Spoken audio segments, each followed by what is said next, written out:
Good morning. My name is Suhel और मैं दिल्ली से हूँ।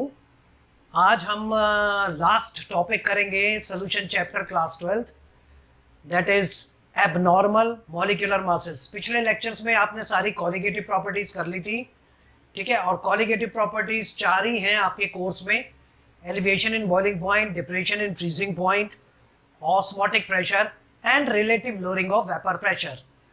इसके अलावा लास्ट में एक प्रॉब्लम आई एबनॉर्मल मॉलिक्यूलर मासेस की। तो ये एबनॉर्मल मॉलिक्यूलर मासेस क्या हैं, ये मैं आज आपको बताना चाहूँगा। आपने इलेक्ट्रोलाइट्स के बारे में सुना होगा, ठीक है ना। तो मैं यहाँ लिखता हूँ, ये आपने शायद क्लास 11th के अंदर 11वीं क्लास में पढ़ा होगा। इलेक्ट्रोलाइट्स, हमारे इलेक्ट्रोलाइट्स, ठीक है ना, वो सब्सटेंस होते हैं, substances which conducts electricity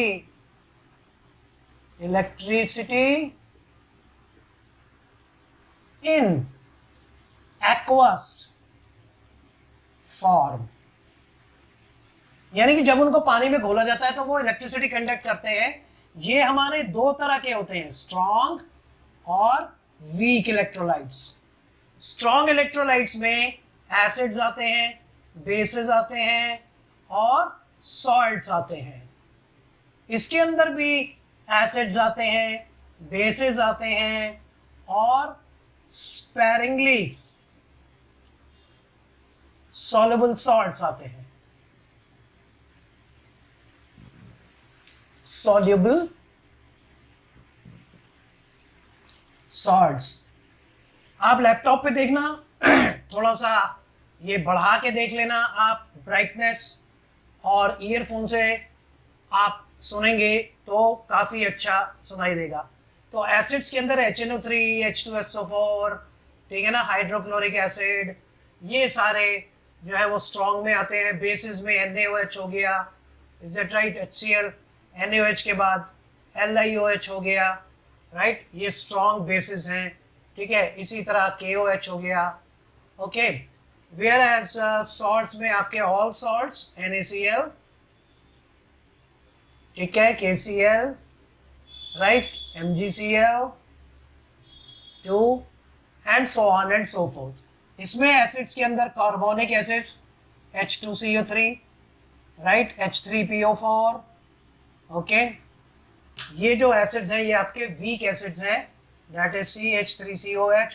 आपको भी पता है ये बेसिकली एक तरह से पार्शियल डिसोसिएशन इनका होता है। पार्शियल डिसोसिएशन का मतलब है कि जब हम इन्हें पानी में डालेंगे तो ये पूरी तरह डिसोसिएट यानी कि आयंस में कन्वर्ट नहीं होंगे। ये आपके, ठीक है ना, फुली डिसोसिएट हो जाते हैं, फुली डिसोसिएट्स, ठीक है ना, पानी में या किसी भी अदर सॉल्वेंट में इनका पार्शियल डिसोसिएशन है। प्लीज रिमेंबर, जितने भी वीक हैं, ठीक है ना, दे पॉसेस, ये भी आपने 11th क्लास में पढ़ा होगा, वैल्यू ऑफ अल्फा। यानी कि अल्फा क्या भला है? Alpha basically degree of dissociation है। क्या है? डिग्री ऑफ डिसोसिएशन, यानी कि किस हद तक ये डिसोसिएट होता है, ठीक है ना। मान लीजिए 10 मोल डाले तो उसमें से 2 मोल डिसोसिएट हो गए और 8 मोल अनडिसोसिएटेड रहे। यानी कि ये डाला तो 8 मोल जो होंगे वो एज इट इज CH3COOH होंगे, और बाकी 2 मोल जो होंगे वो CH3COO नेगेटिव और H प्लस आयन देंगे। ये बात आपने पढ़ी हुई है क्लास 11th के अंदर, ठीक है जी। आगे चलते हैं। तो आपको उस वीक और स्ट्रॉन्ग इलेक्ट्रोलाइट्स के बारे में पता लग गया। अब जब भी हम सॉल्यूशंस बनाते हैं, अगर आप ध्यान से देखें, राइट, तो सॉल्यूशंस की ये देखो जी, कनॉट प्लेस नहीं है, ये है कॉलिगेटिव प्रॉपर्टीज, CP मींस, ठीक है जी, कॉलिगेटिव प्रॉपर्टीज, इन सब की कॉलिगेटिव प्रॉपर्टीज होती हैं, राइट। और जब भी आप इनमें से कुछ भी अगर किसी बीकर में आप अगर डालेंगे, ये पानी है मान लो, ठीक है जी, लो जी पानी आ गया, ठीक है ना। अब इसके अंदर से चाहे आपने स्ट्रॉन्ग इसमें डाले या आपके वीक डाले, तो दो बातें होंगी, ठीक है ना। अब वो दो बातें क्या होंगी? दो बातें होंगी, या तो डिसोसिएशन हो जाएगा, यानी कि आयंस में वो सॉल्यूट जो होगा, ये सॉल्यूट आपके एसिड बेसिस सॉल्ट्स भी हो सकते हैं और ये वाले भी हो सकते हैं, ठीक है। तो डिसोसिएट होंगे या फिर एसोसिएट होंगे, राइट। प्लीज रिमेंबर एसोसिएट तभी होते हैं इन राइट ऑर्गेनिक और you can say non aqueous solvents के अंदर ऐसा देखा गया है कि एसोसिएशन होता है। ये बात बच्चों को कई बार नहीं पता होती, ठीक है ना, कि जी एसोसिएशन क्यों हो जाता है, डिसोसिएशन क्यों हो जाता है। अरे भाई ठीक है, ये नॉन एक्वस है क्योंकि अगर बिकॉज पानी में घोलेगा, अगर हम घोलेंगे, ठीक है जी, तो in water right due to high dielectric constant of water, जो हाई डाई इलेक्ट्रिक कांस्टेंट की वैल्यू है वाटर की, ठीक है ना, it causes ions to separate, यानी कि डिसोसिएशन में मदद करती है, ठीक है ना। इसलिए पानी में डिसोसिएशन नॉर्मली होता है, ठीक है ना, जिसको हम बोलते हैं aqueous dissociation.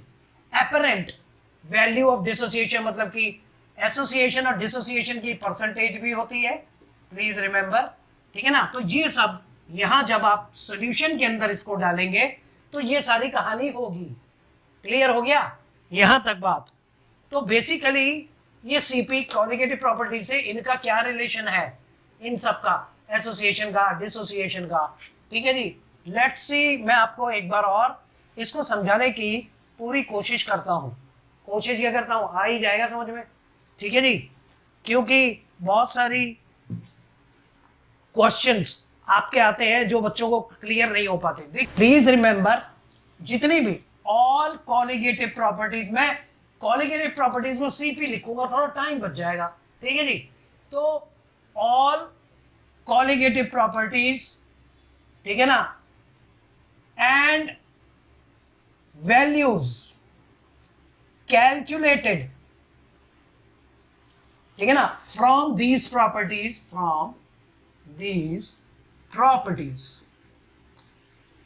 Right properties are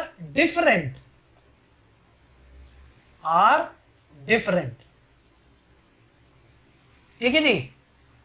अब ये डिफरेंट का क्या मतलब है, ठीक है जी। Colligative properties such as specially molecular masses, molecular masses थोड़े से अजीब से आते हैं। 60 मॉलिक्यूलर मास है तो 120 आ रहा है, कई बार 120 है तो 60 आ रहा है, यानी कि बढ़ गया घट गया। ये सारी कहानी क्या है, ये सारी कहानी यहां से शुरू होती है, देखिए, ठीक है जी। कॉलिगेटिव प्रॉपर्टीज, मैं पूरा लिख रहा हूं इस समय तो, ठीक है, प्रॉपर्टीज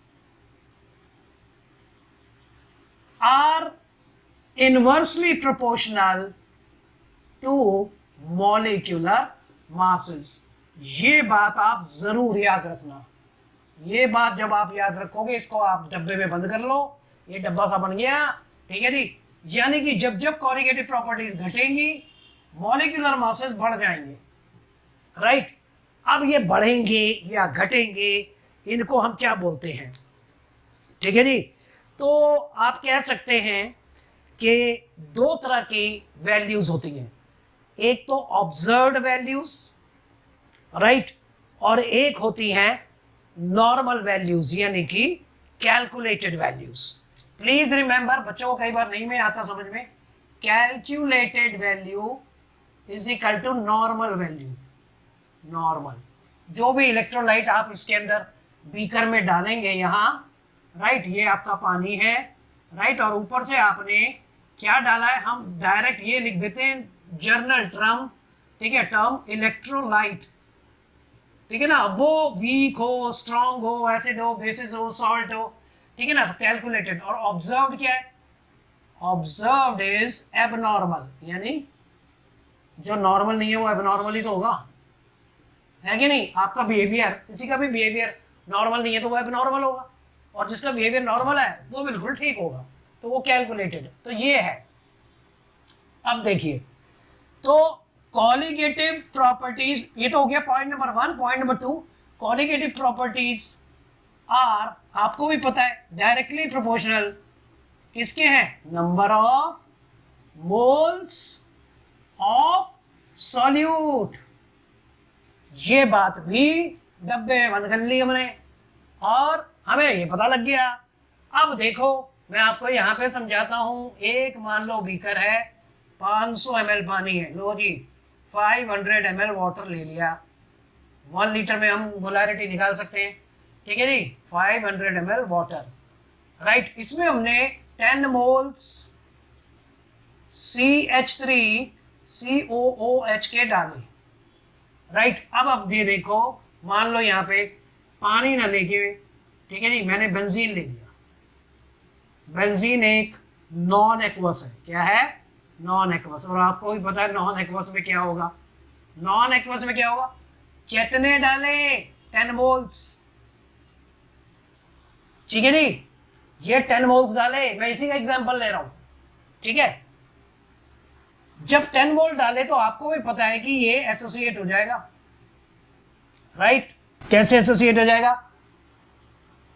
यानी कि टोटल 10, ये देखो R मतलब CH3, C double bond O, right, single bond OH, और यहां पे R, is that right? C, ठीक है जी। ये आ गया, ऐसे ले लो, RC सिंगल बॉन्ड OH, और there is a hydrogen bonding, ये डबल बॉन्ड O, ये hydrogen bonding. This is called cyclic dimer. ये पोजीशन होगी जी इसके अंदर, यानी कि दिस इज कॉल्ड, हर 2 मॉलिक्यूल आपस में चिपक गए, ऐसे भी कह सकते हैं, यानी कि आपस में एसोसिएट होके दोनों टर्मिनल एंड पे, ठीक है जी। R की जगह यहाँ CH3 लिख देता हूं, ठीक है। तो दोनों टर्मिनल पे CH3 है। Now the chain can not extend, so her 2 moles आपस में टिक, आपने 10 डाले थे, ठीक है ना, हर 2 चिपक गए, तो आपका इसमें कितने रह गए भाई? डाइमर कितने हुए? 5 मॉलिक्यूल्स या 5 मोल्स, है कि नहीं? क्योंकि ईच मोल कंटेन 6.022 10⁻23, तो 5 मोल। क्यों 5 मोल? 5 मोल इसलिए रह गए, ठीक है, इसलिए रह गए क्योंकि 10 में से हर 2 मोल आपस में डाइमर बना गए और एसोसिएशन हो गया, क्योंकि बेंजीन था, इज इट राइट? तो नंबर ऑफ मोल्स घट गए। तो इन दिस केस रिजल्ट क्या हुआ? Right, number of moles, right, decreases. और नंबर ऑफ मोल्स डिक्रीज हो गई तो कॉलिगेटिव प्रॉपर्टी डिक्रीज हो जाएंगी। तो कॉलिगेटिव प्रॉपर्टीज अगर डिक्रीज हो गई, इज दैट राइट? तो मॉलिक्यूलर मास, ये देख लो, डिक्रीज हो गई तो मॉलिक्यूलर मास बढ़ जाएंगे, है कि नहीं? तो इसका molecular mass, now molecular mass जब हमने कॉलिगेटिव प्रॉपर्टी यूज करके, ठीक है ना, कोई भी, जैसे कि हमने ऑस्मोटिक प्रेशर ही लिया, कॉलिगेटिव प्रॉपर्टी रूम टेम्परेचर पे हो सकती है, तो इसका मास, इज दैट राइट, 120 आया। मॉलिक्यूलर मास कितना आया? एक्सपेरिमेंटली बता रहा हूं, मॉलिक्यूलर मास 120, यानी कि, और कैलकुलेटेड क्या है, यानी कि नॉर्मल कितना होता है? 60, आपका आ रहा है 120 due to association, due to association, यहां पूरा लिख देते हैं, एसोसिएशन हो गया। तो आना चाहिए था 60, आ रहा है 120, तो एबनॉर्मल मॉलिक्यूलर मास हो गया। तो एबनॉर्मल मॉलिक्यूलर मास में बढ़े हुए मॉलिक्यूलर मास कब आएंगे? जब आपका एसोसिएशन हो जाएगा। क्लियर? यहां तक आप नोट कर सकते हैं। मैं इसको मिटा देता हूं और आगे बढ़ता हूं, ठीक है जी। अब हम फिर से 10 मोल डालेंगे, मैं यहां पे चेंज कर रहा हूं, ठीक है जी, ये आपने नोट कर लिया होगा। Alright, let's go ahead. अब 500 ml पानी ले लिया, पानी तो तब ये डिसोसिएट हो जाएगा, डिसोसिएट। अब डिसोसिएट में कैसे हो जाएगा, CH3 COOH प्लस में राइट H2O राइट, इक्विलिब्रियम होएगा। मैं ये भी बताता हूँ क्यों होगा, क्योंकि पूरा डिसोसिएट नहीं हो रहा। It will give you CH3 COO negative ion plus में H3O positive ion, which basically nothing is H plus ion, which is nothing but proton, which is a short lived chemical species. ये बात याद रखना। तो आप कई जगह ज्यादातर आप यही इक्वेशन पढ़ते हैं, क्योंकि आपका जो सॉल्वेंट है वो क्या है, वाटर है। Due to dielectric constant की हाई वैल्यू से बेसिकली इसका क्या होता है, और हाइड्रेशन भी होता है, तो वो एनर्जी भी डिसोसिएट करने में इनको मदद करती है। तो अब 10 मोल डाले थे और 10 में से राइट, ये देखिए यहाँ एलोबरेट करके हम बता रहे हैं, बड़ा सा बीकर 500 ml H2O, ठीक है जी। और इसमें से आपने 10 मोल्स CH3 COOH डाले। 10 मोल में से इसका पार्शियल डिसोसिएशन होता है। क्या होता है, पार्शियल। अब ये पार्शियल डिसोसिएशन क्यों होता है, पार्शियल डिसोसिएशन इसलिए होता है क्योंकि ये वीक इलेक्ट्रोलाइट में आता है राइट, पूरा डिसोसिएट नहीं होगा। तो हम मान लेते हैं, हम मानते हैं कि 2 मोल्स डिसोसिएट हुए, डिस मतलब डिसोसिएट, और 8 मोल ठीक है ना अनडिस रहे, यानी कि अनडिसोसिएटेड। तो 2 मोल कैसे एग्जिस्ट करेंगे, CH3 COO negative ion, 2 moles of this plus H3O positive ion या H प्लस आयन, और ये कैसे एग्जिस्ट करेंगे, ये एज इट इज एग्जिस्ट करेंगे।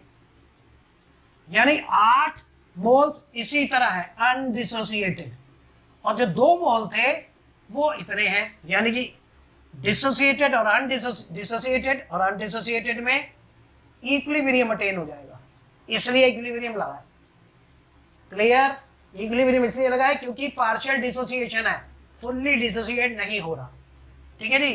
तो 2 मोल्स ये हुए और अनडिसोसिएट ये हुए राइट। तो 8 और 2 10 राइट। अब 2 मोल के अंदर 2 ही मोल इसके हैं, 2 ही मोल इसके हैं, है कि नहीं, तो 4 हो गए ना। अब आ रहा समझ में, एक और एग्जांपल भी दे सकते हैं। ये देखिए, ये एक बीकर है, फिर 500 ml पानी लिया कि नहीं, आपने 5 ग्राम NaCl डाल दिया, ये भी तो डिसोसिएट होता है, तो 5 Na फुल्ली डिसोसिएट हो गया और 5 ही Cl आयंस बनी। तो टोटल नंबर ऑफ मोल्स कितने हो गए, आपके टोटल नंबर ऑफ मोल्स, ठीक है ना, इज इक्वल टू 10। आपने डाले तो 5 ही मोल थे, या 5 मोल लिख दो चलो, ठीक है जी। तो 5 moles of Na ions, 5 moles of Cl ion, तो टोटल नंबर ऑफ मोल्स 10 हो गए, यानी कि नंबर ऑफ मोल्स इंक्रीज हो गए, ठीक है जी। नंबर ऑफ मोल्स इंक्रीज हो गए सॉल्यूट के, तो कॉलिगेटिव प्रॉपर्टी भी इंक्रीज हो जाएंगी, और कॉलिगेटिव प्रॉपर्टी अगर इंक्रीज हो गई तो मॉलिक्यूलर मासेस घट जाएंगे। अब आया समझ में, तब भी अब नॉर्मल आएंगे। तो ये बात आपको समझ में आ गई, क्योंकि ये 2 मोल ये देगा, 2 ही मोल इसके बनेंगे, 8 और 2 10 और 2 12। आपने डाले 10 थे, मिले 12, आपने डाले 5 थे, फुल्ली डिसोसिएट हो गया पूरा, तो 10 मिले। तो दोनों केसेस में नंबर ऑफ मोल्स बढ़ गए, ठीक है जी। तो कारण क्यों बढ़ गए, क्यों घट गए, तो यानी कि इस केस में एबनॉर्मल मॉलिक्यूलर मासेस आएंगे।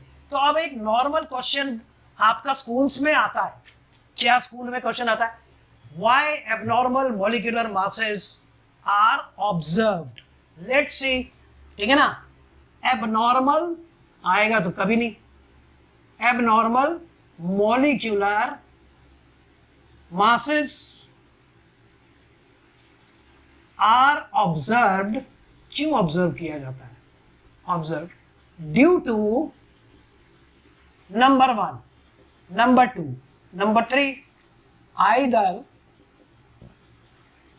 डिसोसिएशन टेक्स प्लेस, या तो डिसोसिएशन टेक्स प्लेस किसमें, in solution right, either association takes place, या फिर association takes place in solution, तीसरा और if solution is non ideal, non ideal का मतलब राइट, नॉन आइडियल है, आइडियल नहीं है, तब एबनॉर्मल मॉलिक्यूलर मासेस आएंगे। यानी कि मेन ये बातें हैं, ठीक है जी, why abnormal molecular masses are observed, because either dissociate हो जाता है, एसोसिएट हो जाता है, solution is non ideal, solution is non ideal. तो आज आपने ये सीख लिया, ठीक है ना, यानी कि सॉल्यूट जो है वो या तो डिसोसिएट होगा, या वो एसोसिएट होगा, या फिर नॉन आइडियल है, ठीक है ना। नॉन आइडियल का क्या मतलब है? नॉट डाइल्यूट, इसका क्या मतलब है नॉन डाइल्यूट का?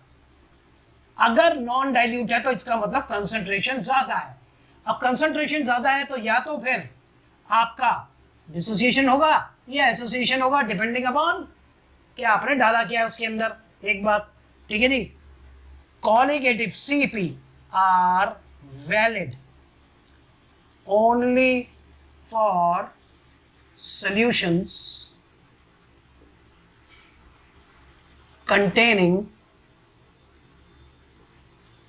containing नॉन इलेक्ट्रोलाइट्स, और ऐसा कोई है नहीं कि नॉन इलेक्ट्रोलाइट्स। नंबर 1, ये colligative properties are valid only for solution, क्या का मतलब है? मतलब कि अगर आप मॉलिक्यूलर मास, हर एलिवेशन इन बॉइलिंग पॉइंट से मॉलिक्यूलर मास निकाला जा सकता है, ऑस्मोटिक प्रेशर से निकाला जा सकता है, डिप्रेशन फ्रीजिंग पॉइंट से निकाला जा सकता है, relative lowering of vapour pressure से निकाला जा सकता है, मगर सबसे गलत आता है। सही कब आएगा? अगर उसके अंदर कोई नॉन इलेक्ट्रोलाइटिक सोल्यूशन है, नंबर 1, और solution is very important, और solution is ideal। अगर solution ideal है तो कैलकुलेटेड और वैल्यू, यानी कि आपकी कैलकुलेटेड वैल्यू जो है नॉर्मल है, कैलकुलेटेड जो क्या होती है नॉर्मल, और मॉलिक्यूलर मासेस कैलकुलेटेड को हम बोलते हैं MC, और आपके ऑब्जर्व्ड को क्या बोलते हैं, ये भी आप नोट कर सकते हो, it is MO, molecular mass observed, molecular mass calculated. तो ये सब डिफरेंट है, और आइडियल सोल्यूशन कोई होता नहीं, इसलिए मॉलिक्यूलर मासेस बिल्कुल डिफरेंट आएंगे। ये बात आपको समझ में आ गई होगी, ठीक है। अब हम आगे चलते हैं, ठीक है, ये मैं आपको मिटा देता हूं। आपने अब तक नोट कर लिया होगा कई क्वेश्चंस के, सिंपल है, बहुत इजी है, ठीक है, कुछ नहीं है, रीजंस पूछेंगे बोर्ड वाले, ठीक है ना। अब कोई हाई फाई चीज तो करनी नहीं है कि केमिस्ट्री को जाके जेई में बिल्कुल तोड़ के रख देना है, ऐसा भी कुछ नहीं है। जेई का पेपर भी अब CBSE ही बनाती है कि नहीं, तो वो उसी हिसाब से बनाएगी जो उनके अंदर सिलेबस है कि नहीं। ऐसे ही घबराते रहते हैं बच्चे कि जी नहीं कब क्या होगा, हाय ये तो IIT है, ये तो बड़ा मुश्किल होगा। मुश्किल आसान कुछ नहीं होता, जो समझ में आ जाए वो आसान है, जो नहीं समझ में आएगा वो तब तक मुश्किल ही रहेगा, है कि नहीं। तो हर टॉपिक के आगे हाउ, व्हाट एंड वाई लगा लो, अपनी रियल जिंदगी में भी हाउ, व्हाट एंड वाई लगा लो, क्या दिक्कत है, ठीक है जी। तो ये हो गया, आपको MO और MC पता लग गया, ये आगे हम यूज करेंगे डायरेक्ट में, क्योंकि हमारा लेक्चर ज्यादा लंबा नहीं होना चाहिए, क्योंकि लंबा हो जाता है तो फिर बड़ी दिक्कत होती है, मुझे भी खुद को दिक्कत होती है। आया समझ में? तो एक्सपेरिमेंटल वैल्यूज, ठीक है, तो आपको ये पता लग गया कि मॉलिक्यूलर मासेस एब्नॉर्मल क्यों आते हैं और कब नहीं आएंगे, ये बात भी पता लग गई। और आपको ये भी पता लग गया कि एक केस में तो डिसोसिएशन हो रहा है एसिटिक एसिड का, एक केस में एसोसिएशन हो रहा है, तो कब हो रहा है, क्यों हो रहा है, ये भी पता लग गया। वैसे you can ask your teachers also, ठीक है नहीं। तो एक्चुअली ये देखा गया कि जब कंसंट्रेशन बहुत हाई हो जाती है, राइट, तो नॉन आइडियल हो जाता है, तो डेविएट हो जाता है। तो बेसिकली क्या होता है कि इंटरैक्शन जो होती है सॉल्यूट के पार्टिकल्स के बीच में, यानी कि आपके या तो वो AB इंटरैक्शन हायर होती है या लोअर हो जाती है, दोनों केस में उसी हिसाब से एसोसिएशन और डिसोसिएशन आपके हो जाते हैं।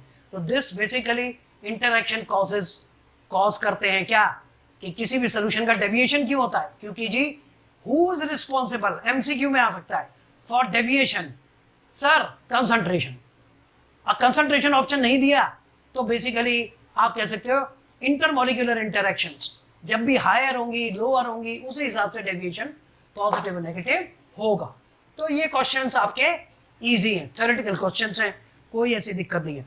अब जब एबनॉर्मल मॉलिक्यूलर मासेस आ गए तो फिर एक भाई साहब आए 1880 के अंदर, वेंट ऑफ, उन्होंने अपना एक फैक्टर दिया which is record I, I is went of factor. तो उन्होंने कहा कि सारी कॉलिगेटिव प्रॉपर्टीज को मॉडिफाई कर सकते हैं, ठीक है ना, to modify, right, CP colligative properties, कौन सी सीपी, ऑल सीपीज, ठीक है ना, बाय मल्टीप्लाइंग, जल्दी जल्दी में, बाय मल्टीप्लाइंग, इजी है, मैं ज्यादा तेज बोल रहा हूं, कोई दिक्कत नहीं है, कमेंट में लिख के पूछ सकते हो आप, बाय मल्टीप्लाइंग, ठीक है ना, I, by multiplying by I, I is called van't of factor, right. अब ये कैसे, देखो पहली कॉलिगेटिव प्रॉपर्टी क्या थी, P naught minus P S upon में P naught is equal to N2 by N1, then you have delta T B, delta T F, is that right, और pi, ठीक है जी, ये थी CRT के बराबर, ये थी KF के बराबर, इनटू मोलैलिटी, सबसे मॉलिक्यूलर मास निकाला जा सकता है, is that right, delta T B into KB, KB, right. तो इनको सबको आई से उसने कहा मल्टीप्लाई कर दो तो मॉडिफाई हो गई, लो जी ये मॉडिफाई हो गई।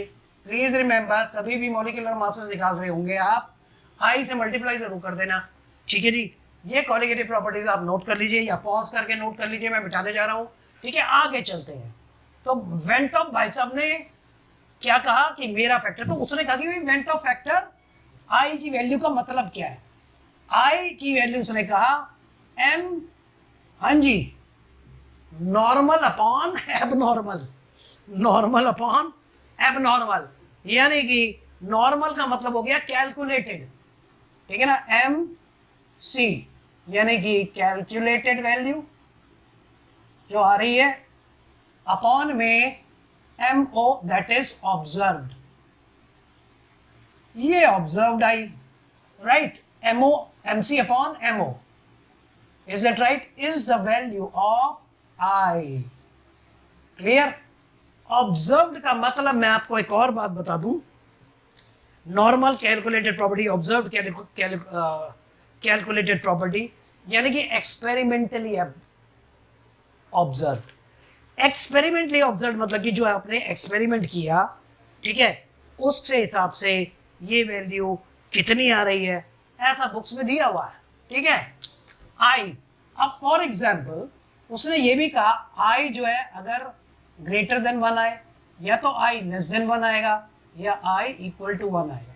तो इसका क्या मतलब है, राइट, उसने कहा अगर आई ज्यादा आएगा तो ज्यादा नंबर ऑफ मोल्स हैं, यानी कि डिसोसिएशन होगा, तो हमें आई की वैल्यू से ये पता लग जाएगा कि सॉल्यूशन के अंदर, इसके अंदर डिसोसिएशन हुआ या एसोसिएशन, दिखता थोड़ी है कि नहीं, मगर पता लग जाएगा और वो सही होता है। और इसके अंदर आई की वैल्यू जब भी 1 से कम होगी, राइट, तो एसोसिएशन होगा, और इसका मतलब है कि 100% डिसोसिएशन हो रहा है। ये बातें कई बार क्वेश्चन निकालने में आती हैं, फॉर एग्जाम्पल, ठीक है ना, फॉर, ये बात आप नोट कर सकते हैं, स्ट्रॉन्ग इलेक्ट्रोलाइट्स, स्ट्रॉन्ग इलेक्ट्रोलाइट यानी कि जो 100% डिसोसिएट हो जाते हैं, ठीक है जी, यानी कि fully dissociate, fully dissociates, right, i is equal to, ठीक है, number of ions produced by work of produced, ठीक है जी। मैं जल्दी जल्दी लिख रहा हूं कि इतना लंबा टॉपिक इतना छोटे के में कैसे समझ में आएगा। तो ये आई की वैल्यू हमें क्या बताती है, ये आपने देख लिया होगा, ये मैं मिटाने जा रहा हूं, आप पॉज करके वीडियो को देख सके, नोट कर सकते हैं, बिल्कुल टू द पॉइंट, और एंड तक पहुंच जाएंगे जल्दी, ठीक है ना, कोई दिक्कत ही नहीं है, कोई दिक्कत नहीं है भाई लोगों, सब समझ में आ जाएगा, राइट। तो नंबर ऑफ आयंस, इसमें क्वेश्चन कैसे आता है, K4, इज दैट राइट, ज्यादातर स्कूलों में ये क्वेश्चन वो दे देते हैं K4 FeCN6, ठीक है ना। तो आई की वैल्यू बताओ, आपको भी पता है कि कोऑर्डिनेशन कंपाउंड है ये, तो ये जो स्क्वायर ब्रैकेट वाला पार्ट है ये एक ही आयन कहलाएगा, चाहे इसमें 6 हो 7 हो कितनी भी हो, करो अरब हो, खरब हो, करोड़ हो, तो आई की वैल्यू में ये एक ही कहलाएगी। जैसे कि ये Na पार्ट हो गया और ये Cl पार्ट हो गया, तो Na में Na पार्ट कितने 4, तो ये 4 K प्लस आयन देगा और एक FeCl देगा, तो टोटल आई की वैल्यू 5 हो गई। ऐसे आपको देंगे, ये देखो इसको ऐसे लिखेंगे 4 K प्लस आयन प्लस में राइट FeCN होल 6 4 नेगेटिव, यानी एक आयन ये और 4 आयन सी, ये तो चार्ज है, जैसे इसमें +1 है इसमें -4 है। तो ये कहने का मेरा मतलब है कि ये इलेक्ट्रिकली न्यूट्रल है, पॉजिटिव और नेगेटिव चार्ज बराबर है, 4 into this is 4 plus this is 4 negative, तो 1 आयन एंड दिस, यानी कि कोऑर्डिनेशन स्फीयर के पार्ट के अंदर से डिसोसिएशन नहीं होता। तो इसकी आई की वैल्यू 5 हो गई। ये क्वेश्चन ज्यादातर मैंने स्कूल्स में देखा है आता है। अब आई डोंट नो इसी क्वेश्चन के पीछे क्यों पड़े हैं स्कूल वाले, कुछ और बदल के दे दो, MgCl2 दे दो 3 हो जाएगा, is it right, calcium chloride दे दो तब भी 3 हो जाएगा, राइट। तो ये आप निकाल सकते हैं, मगर वीक इलेक्ट्रोलाइट्स के अंदर हम परसेंटेज एसोसिएशन और परसेंटेज डिसोसिएशन भी निकाल सकते हैं, यानी कि कौन सा इलेक्ट्रोलाइट किस हद तक एसोसिएट हो रहा है वीक वाला और किस हद तक डिसोसिएट हो रहा है। तो percentage of association and dissociation can be calculated, can be calculated. Let's see, उसको हम बोलते हैं, ठीक है ना, calculation of degree of dissociation, कि भैया कितना डिसोसिएट हुआ है। किसी ने पूछा भाई तू जल्दी जल्दी बकवास कर रहा है, ठीक है, तो भाई कैलकुलेशन डिग्री ऑफ डिसोसिएशन कितना हुआ हमें क्या पता। आपने तो कह दिया जी पानी में है तो डिसोसिएट हो जाएगा, हाइड्रेशन एंथैल्पी निकलेगी, हाइड्रेशन एंथैल्पी निकलेगी तो, और डाइलेक्ट्रिक कांस्टेंट हाई है, इसकी वजह से डिसोसिएट हो जाएगा। तो कितना परसेंट डिसोसिएट हुआ अगर हमने क्या डाल दिया, वीक इलेक्ट्रोलाइट डाल दिया। तो वीक इलेक्ट्रोलाइट डालने के बाद, ठीक है ना, मैं आपको डायरेक्ट फॉर्मूला देता हूँ, ठीक है जी। पहले तो आपको भी पता है for weak electrolytes partially dissociate होंगे, नहीं लिख रहा, बता रहा हूं सिर्फ।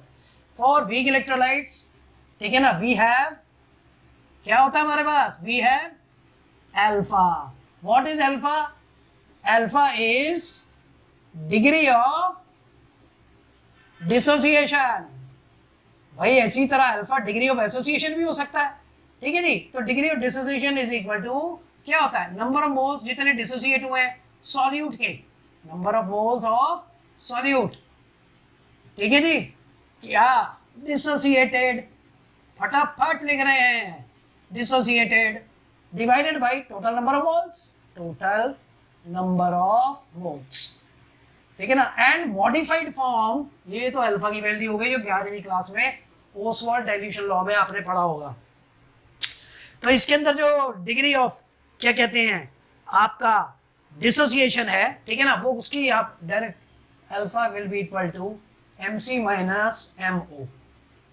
MC क्या है, molecular mass calculated minus molecular mass observed, is it right, divided by molecular observed n minus 1, right, this is alpha, multiplied by 100 कर लोगे तो degree of dissociation, percentage dissociation भी आप निकाल सकते हैं कि इस सॉल्यूशन के अंदर कितना परसेंट सॉल्यूट आपका डिसोसिएट हुआ है। डायरेक्ट फॉर्मूला दे रहा हूं मैं, टाइम कम है, नहीं तो मैं इसको डेराइव भी करवा देता। अगर आप चाहोगे कमेंट्स में लिख के बता देना तो हम डेरिवेशन भी कर देंगे, वैसे डेरिवेशन आता नहीं है, ठीक है जी। अब आ जाओ डिग्री ऑफ, जो आता है ना, जिस टाइप का क्वेश्चन आता है बोर्ड में, ठीक है ना, जितना एनसीईआरटी अगर आपको थॉरो हो गई ना तो आपको जेई में कोई नहीं रोक सकता। बस ये है कि आप अपना थोड़ा सोचने का हाउ व्हाट एंड व्हाई हर एक के आगे लगाओ और टीचर के सामने आप स्कूल के टीचर से पूछें, ठीक है, मेरे से पूछें और अपने डाउट्स को क्लियर करें, ठीक है ना। कई बार सेल्फ स्टडीज में थोड़ी सी दिक्कत आ जाती है। सो डिग्री ऑफ, ठीक है जी, ये क्या था, degree of dissociation. Now degree of association का भी फॉर्मूला है, निकाल सकते हैं, दैट इज अल्फा, राइट। तो इसमें अल्फा क्या है, अल्फा की वैल्यू निकालने के लिए आपको करना क्या है, MO minus MC upon MO, यही MC upon minus MO upon में MO, ये तो यही है, मगर यहां क्या आएगा, यही डिफरेंस है, right.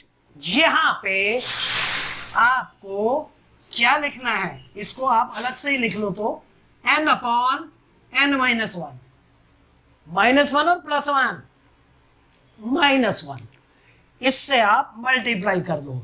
So this will become degree of association.